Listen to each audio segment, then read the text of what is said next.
या उन्हाळ्यात आपण हेल्दी बनण्यासाठी बनवतो आहेत मिक्स फ्रूट आणि नट्स मिळून एक छान अशी रिफ्रेशिंग डिश, जी बनवायला तर सोपी आहेच, पण याची चव अतिशय भन्नाट आहे. कारण की यात काही सिक्रेट इन्ग्रेडियंट्स टाकलेले आहेत, ते घरच्या घरी अवेलेबल सुद्धा आहेत.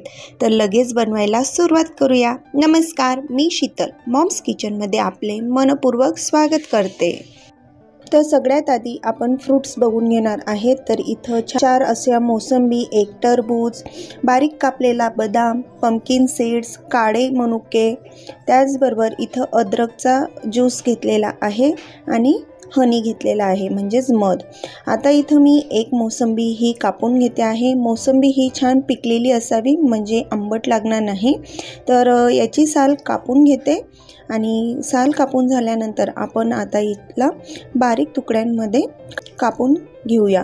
आता ह्या संत्रीमध्ये बिया जर असतील तर त्या आपल्याला काढून घ्यायच्या आहेत. तर इथं आपले हे मोसंबी कापून झालेली आहे.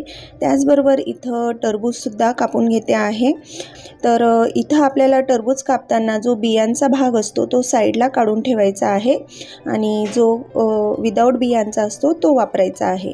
तर इथं मी दुसरी फोडसुद्धा टरबूजची कापून घेते आहे. साधारण 2 फोडी इथं मी या टरबूजच्या वापरते आहे.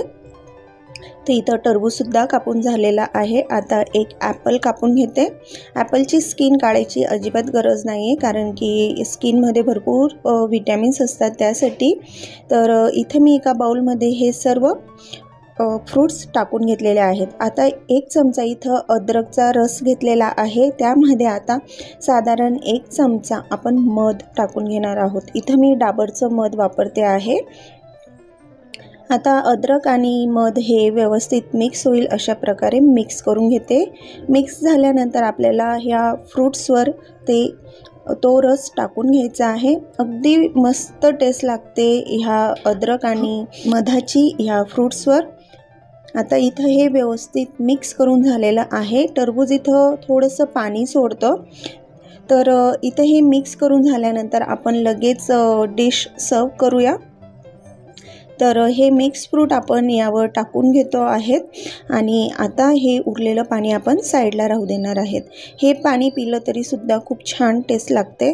आता टॉपिंगसाठी यावर डाळिंबचे दाणे टाकून घेते आहे. त्याचबरोबर यावर मी काळे मनुके टाकून घेते आहे. आता बदामाचे कापसुद्धा यावर टाकून घेते आहे आणि त्याचबरोबर यावर पंपकिन सीड टाकून घेते आहे. पंपकिन सीड अगदी ऑप्शनल आहे. जर तुमच्याकडे अजून फ्रूट्स असतील तर तुम्ही ते ॲड केले तरीसुद्धा चालतील.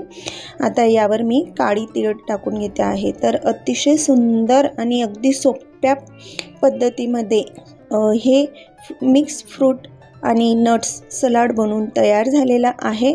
तर ह्या उन्हाळ्यात तुम्ही एकदा ही डिश नक्कीच खाऊन बघा. अतिशय सुंदर टेस्ट लागते आणि तितकंच हेल्दीसुद्धा आहे. तर कशी वाटली ही रेसिपी कमेंट्स करून नक्कीच कळवा. भेटूया नवीन रेसिपीसोबत. तोपर्यंत धन्यवाद.